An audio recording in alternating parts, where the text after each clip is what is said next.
बात सुनकर कुणाल समझ गया, शायद रिद्धिमा उस हवेली में रहना चाहती थी। बस कुछ देर पहले हुई घटना से थोड़ा सा घबरा गई थी। कुणाल रिद्धिमा के दिल से उस डर को निकालना चाहता था और इसीलिए उसने रिद्धिमा को बेड पर लिटा दिया और किसी बात से परेशान होने के लिए मना किया।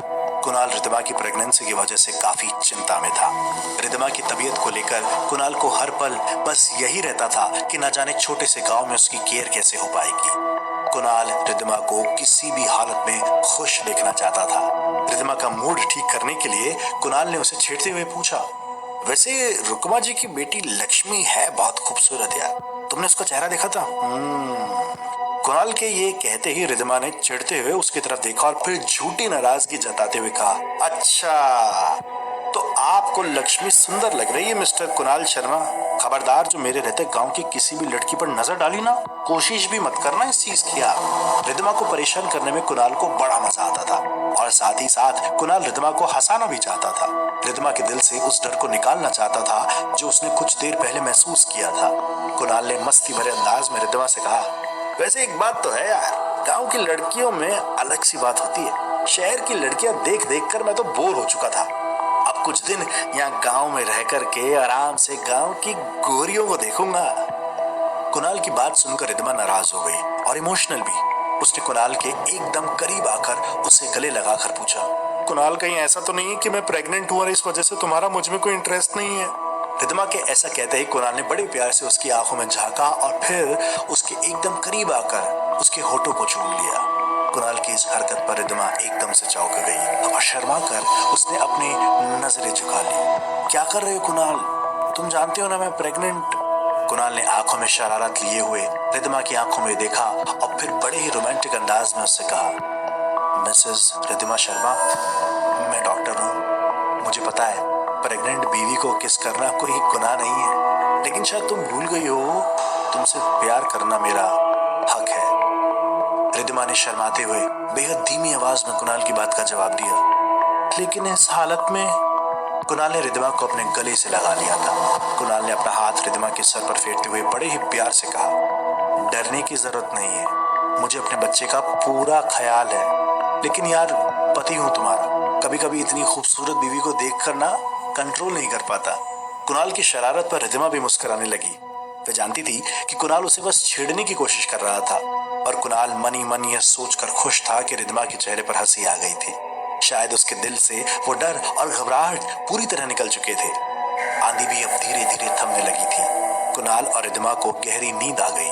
अगली सुबह जब सूरज निकला तो कुणाल और रिद्धिमा ने पहली बार पूरे उजाले में हवेली को देखा। सूरज की रोशनी में वह हवेली चमकती हुई सी लग रही थी। हवेली के ऊपर वाले हिस्से में बने हुए बड़े बड़े रोशनदान से सूरज की रोशनी अंदर आ रही थी। भैरव जी और रुक्मा देवी ने कुणाल और रिद्धिमा को साफ साफ कह दिया था कि वे किसी भी हालत में हवेली के ऊपरी हिस्से में नहीं जा सकते, क्योंकि हवेली के ऊपरी हिस्से में जाने वाले रास्ते पर ताला लगा हुआ था और उसकी चाबी किसके पास थी ये कोई नहीं जानता था। भैरव सिंह के अनुसार शायद उसकी चाबी उसके मालिक खुद अपने साथ लेकर चले गए थे। रिद्धिमा के दिल में हवेली को पूरी तरह से देखने की बहुत इच्छा थी, लेकिन भैरव सिंह और रुक्मा देवी के मना कर देने के कारण उसने किसी तरह अपने दिल को समझा लिया था।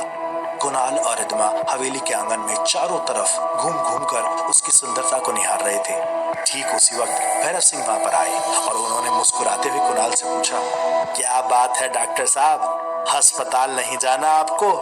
हमारी हवेली कुछ ज्यादा ही पसंद आ गई लगता है। कुणाल ने हंसते हुए जवाब दिया, बिल्कुल ठीक समझा आपने, आपकी हवेली कुछ ज्यादा ही सुंदर है भैरव जी, मेरा तो दिल आ गया इस पर। ठीक उसी वक्त कुणाल को किसी की पायलों की आवाज सुनाई दी। उसने जैसे ही पलट कर देखा तो हवेली के दरवाजे की तरफ से लक्ष्मी आ रही थी। उसने अपने पैरों पर घुंघरू वाली पायल पहनी हुई थी। लक्ष्मी के घुंघरू की आवाज ने कुणाल का ध्यान अपनी तरफ आकर्षित किया। भैरव सिंह ने लक्ष्मी की तरफ इशारा करते हुए कहा, देखा छोरी कितनी मेहनती है, सुबह 5 बजे निकल जाती है गांव में दूध बांटने। लक्ष्मी के चेहरे पर लंबा घूंघट था। उसके शरीर की कसावट कपड़ों में भी साफ साफ दिखाई देती है। लक्ष्मी चुपचाप बिना किसी से कुछ कहे वहां से जाने लगी। ठीक उसी वक्त रिद्धिमा ने उसे रोका, रात को तो तुम्हारा मौन व्रत होता है, लेकिन अभी तो बोल सकती हो ना तुम, कुछ बात करोगी मुझसे? लक्ष्मी के कदम उसी जगह पर रुक गए और उसने सिर्फ अपनी गर्दन हिलाकर ना में इशारा किया। उसकी इस हरकत पर कुणाल और रिद्धिमा दोनों ही मुस्कुराने लगे। कुणाल ने रिद्धिमा की तरफ देखा और उससे कहा, हो सकता है लक्ष्मी मेरी वजह से तुमसे बात करने में शर्मा रही हो। वैसे भी मुझे हॉस्पिटल के लिए तैयार होना है, तुम लक्ष्मी से अकेले में बात करके देखो। इतना कहकर कुणाल कुछ कदम आगे बढ़ गया। रिद्धिमा ने बड़े ही प्यार से लक्ष्मी से पूछा, मुझसे बात करने में शर्म आ रही है क्या? घूंघट के अंदर से लक्ष्मी ने जवाब दिया, ऐसा तो कुछ नहीं है मैडम जी, बस मुझे ज्यादा बात करने की आदत नहीं है। लक्ष्मी की आवाज सुनकर रिद्धिमा को बहुत अच्छा लगा। लक्ष्मी की आवाज में एक अलग सी मिठास थी। रिद्धिमा ने हंसकर कहा, अरे वाह, तुम्हारी आवाज तो बहुत प्यारी है और तुम्हारा चेहरा तो उससे भी ज्यादा खूबसूरत।